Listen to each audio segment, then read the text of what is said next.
ایک اور بات جو کہ اس خاص طور پر اس ایران کے اوپر کیے گئے حملے میں بہت خطرناک ہے، وہ یہ ہے کہ اس بات کا غالباً ابھی تک کی معلومات کے مطابق یہ خیال نہیں رکھا گیا کہ جہاں پر اٹیک کیا جا رہا ہے کیا وہاں پر نیوکلیئر فیول ہے، کیونکہ یہ جتنا لوگ سمجھتے ہیں اس سے زیادہ تیزی سے پھیلتا ہے، اور پھر یہ نقصان صرف ایران کو نہیں کرے گا، اس کے نیبرز کو کرے گا، انوائرمنٹ کو کرے گا۔ لیکن اسرائیل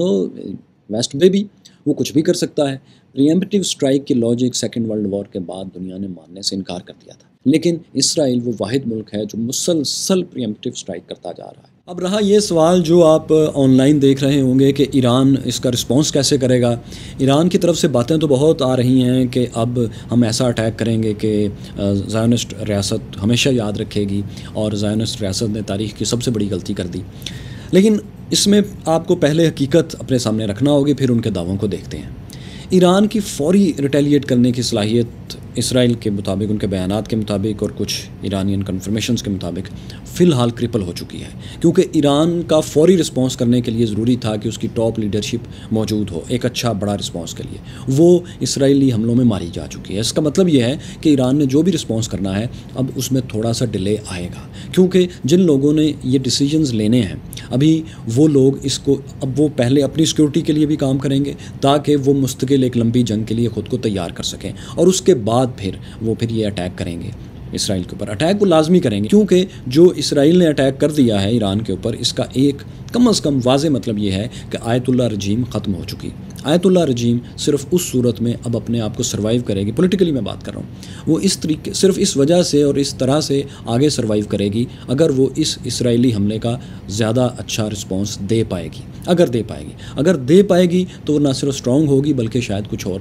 سال کچھ اور دہائیاں چل بھی جائے۔ لیکن اگر وہ ابھی رسپانس نہ کر سکے، اور جیسا کہ اسرائیل کہہ رہا ہے کہ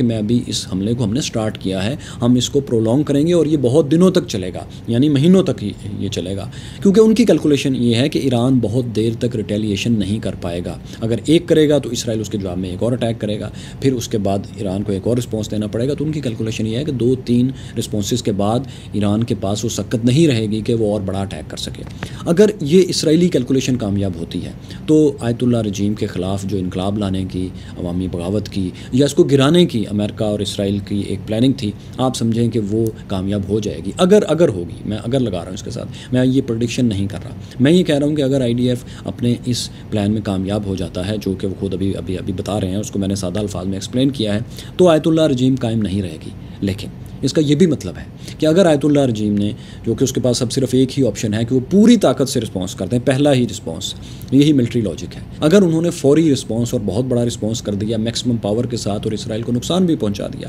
تو پھر آپ سمجھیں کہ نیتن یاہو کی حکومت ختم ہوگی کم از کم، اور ایک لمبے عرصے کے لیے اسرائیل شاید کسی اور پر اٹیک نہ کر سکے اکیلا، کیونکہ اٹیک کرنے کے لیے اب اسے امریکہ کی مدد چاہیے ہوگی، جو کہ اگر اس بڑے ایرانی اٹیک کے بعد ایران کیسے اٹیک کرے گا، ظاہر اپنے لانگ رینج میزائل سے اٹیک کرے گا۔ فی الحال جو خبریں ہیں اس کے مطابق اسرائیل نے اپنے حملوں میں اس پہلی ویو میں اس نے ایران کے کچھ موبائل لانچرز بھی تباہ کیے ہیں، اس کی میزائل لانچنگ سائٹس بھی تباہ کر دی ہیں۔ لیکن آپ جانتے ہیں کہ تمام سائٹس تباہ نہیں کی جا سکتی۔ آج کل میزائل لانچنگ سائٹس موونگ ہوتی ہیں، یہ ایک جگہ پر اسٹیشن نہیں ہوتی، لہٰذا ان کو تمام کو فائر نہیں کیا جا سکتا۔ اس کا سب سے بڑا ثبوت یہ ہے کہ یمن کے اوپر سعودی عرب نے برسوں بمباری کی، امریکہ نے کی، اسرائیل نے کی، برطانیہ تک نے کی ابھی یمن میں حوثیز کے خلاف، لیکن وہ اب تک میزائل فائر کرتے جا رہے ہیں۔ ہم یہ کہہ سکتے ہیں کہ ایران کی missile capability, long range missile capability, جس سے وہ فوری طور پر اسرائیل کو اٹیک کرے گا، وہ اسرائیل نے تھوڑی بہت ہٹ تو کی ہے، لیکن وہ اس کو بہت زیادہ ہٹ نہیں کر سکے گا۔ فرسٹ ویو کے طور پر ایران نے بہرحال بہت زیادہ نمبرز میں ڈرونز، جو کہ اسرائیل کے مطابق سینکڑوں میں ہیں، اسرائیل کی طرف انہوں نے لانچ کیے ہیں۔ اسرائیل ان کو انٹرسیپٹ کر رہا ہے، اور ظاہر ہے یہ اس لیے ہے کہ اسرائیل کو اوور ویلم کیا جائے، فوری رسپانس ہے۔ اس کے بعد ایران کا بڑا رسپانس آئے گا۔ کیا ہوگا؟ ہمارے خیال میں تو فوری طور پر میزائل ہی آئیں گے۔ کون سے میزائل آئیں گے؟ ظاہر ہے بیلسٹک میزائلز آئیں گے۔ ممکن ہے کہ ایران جو بہت دیر سے کہہ رہا ہے کہ اس کے پاس سپر سونک میزائلز ہیں، ہائپر سونک میزائل ہیں، وہ بھی فائر کرے۔ ممکن ہے جب وہ فائر ہوں گے تو ہم دیکھیں گے کہ کس کیپیبلٹی کے ہیں، کتنی پریسیجن کے ہیں، اور کیا اپنے ٹارگٹ کو اس طرح سے ہٹ کر سکتے ہیں جس طرح سے اسرائیل نے ایران میں ہٹ کیا ہے۔ ایک اور بات جو پوچھی جا رہی ہے وہ یہ کہ کیا ایران اب امریکن سائٹس پر، امریکن بیسز جو عرب کنٹریز میں ہیں، عرب ممالک میں ہیں، گلف کے پار، کیا ان پر اٹیک کرے گا؟ میرا خیال ہے کہ جو اب تک ایران نے پوسچر دیا ہے اور اس نے کہا ہے، اور امریکہ نے واضح طور پر یہ بیان دے دیا ہے، اسٹیٹ ڈپارٹمنٹ سے، وائٹ ہاؤس سے یہ بیان آیا ہے کہ وہ اس حملے میں شامل نہیں ہیں۔ کائنیٹیکلی انہوں نے کہا ہے امریکہ نے کہ وہ اسرائیل نے جو بھی ایران پر حملہ کیا اس میں ان کی کوئی سپورٹ شامل نہیں ہے۔ ظاہر ہے وہ یہ بتانا چاہ رہے ہیں کہ ان کی ایئر فیولنگ، ان کے جہاز، ان کی ایکٹیو سپورٹ نہیں ہے، لیکن ظاہر ہے ان کی انٹیلیجنس سپورٹ تو ان کے ساتھ ہے اسرائیل کے۔ اس کے بعد اسرائیل کے ڈیفنس کے لیے امریکہ ساتھ ہے، اور بات یہ ہے کہ جب آپ کسی ملک کو یہ یقین دلا دیں کہ ہم تمہارے ڈیفنس کے لیے تمہارے ساتھ ہیں، تو دراصل آپ اس ملک کو اوفینس، ان لمیٹڈ اوفینس کی اجازت دے رہے ہوتے ہیں۔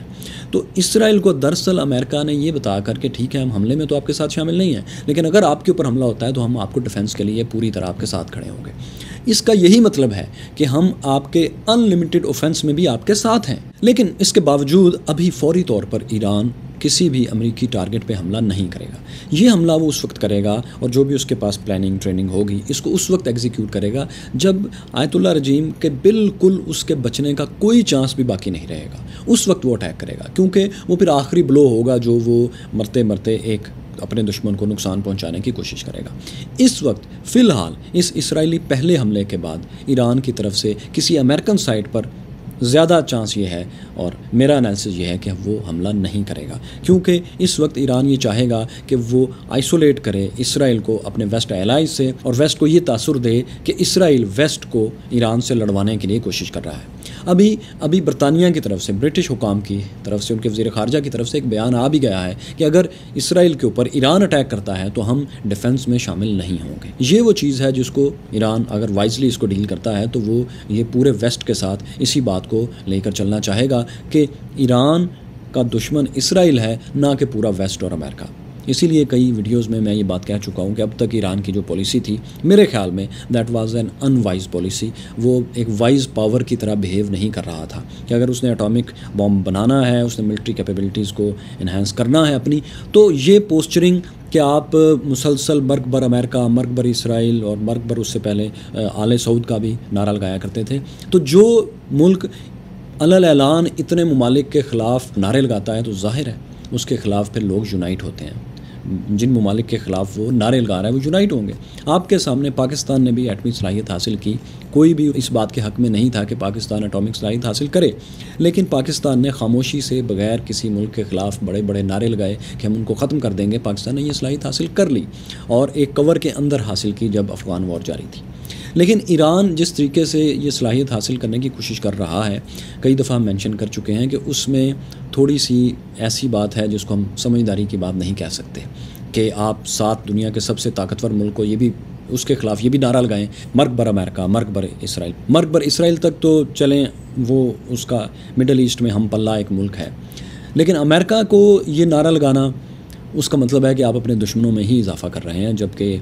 امریکہ نے ابھی تک کوئی اٹیک ایران پر ایسا نہیں کیا تھا جس میں کہ وہ یہ کہے کہ ہم ایران کو ختم کر دیں گے۔ اگر کسی ملک کا جو بھی ملٹری پلان ہے اس کے ڈیفنس کا، اگر اس کو اتنا اوپن کرنا شروع کر دے گا اور اس کو اتنا ایگزیجریٹ کرنا شروع کر دے گا، اتنے بڑے بڑے دعوے شروع کر دے گا، تو جو اس کے دشمن ہیں وہ اس کی کیپیبلٹی پر نہیں، اس کے دعووں کے مطابق اس کو ٹریٹ کرنا شروع کر دیں گے، ان کے لیے آسان ہو جائے گا۔ ابھی آپ دیکھیں اسرائیل کے لیے، امریکہ کے لیے کتنا آسان ہے ایک کیس بلڈ کرنا، یہ بات دنیا کے سامنے لے کر آنا کہ ایران میں آیت اللہ خامنئی نے ابھی چند دن پہلے ایک ویڈیو ریلیز کی جس میں ان کے سامنے بیٹھے ہوئے لوگ مرگ بر اسرائیل کے بعد مرگ بر امریکہ کے بھی نعرے لگا رہے تھے۔ تو دس از ان مائی اوپینین ان وائز۔ اچھا، جو ایرانین ایلائز ہیں، پاکستان، چائنا، رشیا وغیرہ، یہ تمام ایرانین سوورنٹی کی وائلیشن پر مخالفت کر رہے ہیں، احتجاج کر رہے ہیں، اور کچھ ممالک کنڈیم کر رہے ہیں۔ اسرائیل کی طرف سے اس حملے کو امریکہ اور ویسٹ نے ابھی اس طرح سے کنڈیم نہیں کیا، بلکہ وہ صرف ایک بات کر رہے ہیں کہ اس کو ایسکلیٹ نہیں ہونا چاہیے۔ لیکن امریکہ کی طرف سے خاص طور پر اس طرح کا رسپانس ہے ان کے سینیٹرز کی طرف سے کہ وہ اسرائیل کے ساتھ کھڑے ہیں، اسرائیل کو آپ بچاؤ کریں گے، وہ اسرائیل کے لیے دعائیں مانگ رہے ہیں۔ ایسا لگتا ہے کہ جیسے اسرائیل نے کسی پر حملہ نہیں کیا بلکہ اسرائیل کے اوپر کسی نے حملہ کیا ہے۔ ساتھ ہی ڈونلڈ ٹرمپ کی طرف سے یہ بیان آیا ہے کہ ایران جو ہے وہ نیوکلیئر ٹاکس جو اس کے ساتھ جاری تھی اس کو کنٹینیو کرے تاکہ ہم کسی معاہدے پر پہنچ سکیں۔ آپ دیکھیں کہ کیا ایک مضحکہ خیز بات ہے. یہ وہی لائن آف ایکشن ہے, وہی بک ہے جو اسٹیو وٹکاف اور امریکہ غزہ میں فلسطینیوں کے قتل عام کے لیے استعمال کر رہے ہیں, کہ ساتھ ساتھ ڈائلاگ کر رہے ہیں اور ساتھ ساتھ ڈائلاگ کامیاب ہو یا ناکام ہو وہ ایسی شرائط پر ہے کہ جس میں دوسرے کی مکمل ہار ہے کہ آپ سارا غزہ خالی کر کے یہاں سے چلے جائیں تاکہ ہم اس کو ریویرا بنا دیں, اور اگر آپ نہیں جاتے تو بس پھر اسرائیل بومنگ کر رہا ہے. اب یونائٹڈ اسٹیٹس نے ایران کو بھی غزہ بنانے کے لیے بالکل وہی بک کا استعمال کرنا شروع کر دیا ہے, کیونکہ غزہ میں اور لبنان میں ان دونوں کا, امریکہ اور اسرائیل کا یہ الائنس کامیاب رہا ہے. میرا خیال ہے کہ یہ اسٹریٹجی ایران تک آ کے اب اپنی لمٹ پر ہے. اب یہاں پر ڈیسائیڈ ہونا ہے کہ کیا اس سے آگے اپنے حملے بڑھا سکتا ہے یا یہاں سے اب اس کو واپس جانا پڑے گا. جو اسرائیل کی ٹریننگ ہے پچھلے 70 دہائیوں کی, وہ یہ نہیں ہے کہ وہ بیک جائے, کیونکہ اس کو پتہ ہے کہ پیچھے امریکہ اس کی سپورٹ کے لیے, اس کی حفاظت کے لیے ہر وقت کھڑا ہوگا. اب ایران نے اب تک جو دعوے کیے ہیں, اب یہ ان کا امتحان ہے, کیا وہ ان کو پورا کر پاتا ہے. اس کی منی سب میرینز خلیج فارس میں, پرشین گلف میں موجود ہیں, جو اس نے اس اٹیک کے لیے رکھی ہیں کہ اگر امریکہ نے کبھی حملہ کیا تو ان کے ذریعے اسرائیلی اور امریکن ٹارگٹس پر اٹیک کرے گا. لیکن جب یہ اٹیک ہوا ہے پریمپٹیو اسٹرائک, تو اب ایسا لگتا ہے کہ کسی بھی حملے سے پہلے شاید امریکہ اور اسرائیل مل کر اس کی ان سب میرینز کو اور اس طرح کی باقی کیپیبلٹیز کو بھی ہٹ کر دیں. اسی لیے ہم یہ بار بار کہہ رہے ہیں کہ جو بھی اٹیک اب ایران نے جوابی اٹیک کرنا ہے, ریٹیلیٹری اسٹرائک کرنی ہے اسرائیل پر, وہ اس کی میکسیمم پاور کو شو کرے گی. اور جب بھی وہ ہوگا, اور میرا خیال ہے کہ ایک ہفتے کے بیچ میں ایران اس کو کرنے کی کوشش کرے گا, وہ اٹیک ہمیں بتائے گا کہ ایران نے آج تک جو دعوے کیے ہیں اس میں کتنی سچائی تھی, یا وہ صرف دعوے ہی تھے جو وہ لوگوں کو اپنے ساتھ ملانے کے لیے کرتا تھا. آخری بات یہ کہ world is now on free fall. دنیا کی تمام بڑی پاورز سوائے چائنا کے, وہ ڈائریکٹلی یا انڈائریکٹلی کسی ہاٹ کانفلکٹ میں اب آ چکی ہیں,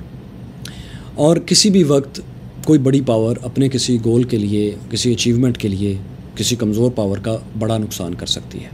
اور پریمپٹیو اسٹرائک کی جس لاجک کو مان لیا گیا ہے اسرائیل کی وجہ سے, اس کا مطلب یہ ہے کہ اب کوئی بھی ان لمیٹڈ ڈسٹرکشن کرنے کی جتنی بھی صلاحیت رکھتا ہے, ان لمیٹڈ تباہی کی, اس کے لیے وہ اوپن ہے. اس اپرچونٹی کو ہر کوئی استعمال کرنے کی کوشش کرے گا. لہٰذا یہ دنیا میں جنگل لاؤ کا پھر وہ وقت آ چکا ہے جس میں مضبوطی سے اپنے الائز کے ساتھ, اپنے اندر ایک اتحاد کے ساتھ, اور اپنی طاقت کو کنسولیڈیٹ کر کے کھڑا ہونے کی ضرورت ہے اب ہر ملک کے لیے. کیونکہ ورلڈ لاء, NPT کا سو کالڈ لاء کہ ہم ایٹمی طاقت کو, ایٹمی صلاحیت کو, ایٹمی ویپنز کو پھیلنے نہیں دیں گے, وہ بھی ختم ہو چکا, کیونکہ صرف ایک ملک کے بارے میں بات ہو رہی ہے کہ وہ ایٹمی صلاحیت حاصل نہ کرے, اس کو پھیلائے نہ. بالکل ٹھیک بات ہے, لیکن یہی بات اسرائیل کے بارے میں نہیں ہو رہی, جس کے پاس نہ صرف ایٹامک بام ہے بلکہ اس نے کہاں سے لیا ہے, وہ کس طرح سے اس کو رکھا گیا ہے, کیا سیکیورٹی بھی اس کی ہو رہی ہے نہیں, کیا وہ کہیں استعمال بھی ہوگا یا نہیں, کہیں وہ استعمال تو نہیں اس کو کرے گا. کیونکہ یاد رکھیں, لاڈلا بچہ ہی دوسروں کا سب سے زیادہ نقصان کرتا ہے. امریکہ نے 2 ایٹم بم چلائے تھے, اب خدشہ یہ ہے, یہ میری ایک ازمپشن ہے, مجھے خدشہ ہے کہ اب دوسرا ایٹامک بام خدشہ ہے, کیونکہ جتنا اسرائیل اپنے آپ کو یہ بتانے کی کوشش کرتا ہے کہ وہ انسیکیور ہے, اس نے پریمپٹیو اسٹرائک کرنا ہے, اور اس کو اپنی ایگزسٹنس کا سب سے زیادہ تھریٹ اسی کو ہے دنیا میں, اسی کو ہر وقت یہ وویلا کرنا پڑتا ہے. مارتا بھی وہی ہے, بچوں کو, عورتوں کو, بے گناہ لوگوں کو, اور سب سے زیادہ اپنے ڈیفنس کا شور بھی وہی کرتا ہے. تو اس طرح کے ملک کے پاس اگر ایٹامک بام ہے تو خدشہ یہ ہے کہ وہ اس کو کسی وقت استعمال کر کے یہ کہہ دے گا کہ مجھے ایگزسٹینشیل تھریٹ تھا, لہٰذا میں نے استعمال کیا. تو یہ NPT اور یہ ایگریمنٹس اور انٹرنیشنل کورٹس اور انٹرنیشنل کرمنل کورٹس, اب ان کی اہمیت بالکل نہیں رہی. لہٰذا اب اپنے ایلائز کے ساتھ کھڑے ہونے, اپنے اندر اتحاد پیدا کرنے اور اپنی طاقت کو کنسولیڈیٹ کرنے کا بہترین وقت ہے. یہ اس دنیا کا آغاز ہو چکا ہے, اس وقت تک جب تک نیا ورلڈ آرڈر نافذ نہیں ہوتا, یا پھر اسی ورلڈ آرڈر کو جو کہ on paper is very good, اس کی بنیادوں کو مضبوط کرنے کے لیے ورلڈ پاورز پھر اکٹھی نہیں ہوتی. اگر نہیں ہوں گی تو وی آر آن فری فال. کچھ بھی ہو سکتا ہے, بہت بڑا نقصان ہو سکتا ہے, جغرافیہ بھی بدلے جا سکتے ہیں. لہٰذا یہ اگلے چند دہائیاں اب سے شروع کر کے ایسی ہیں جس میں اپنے الائز اور اپنے اندر اتحاد بہت ضروری ہے.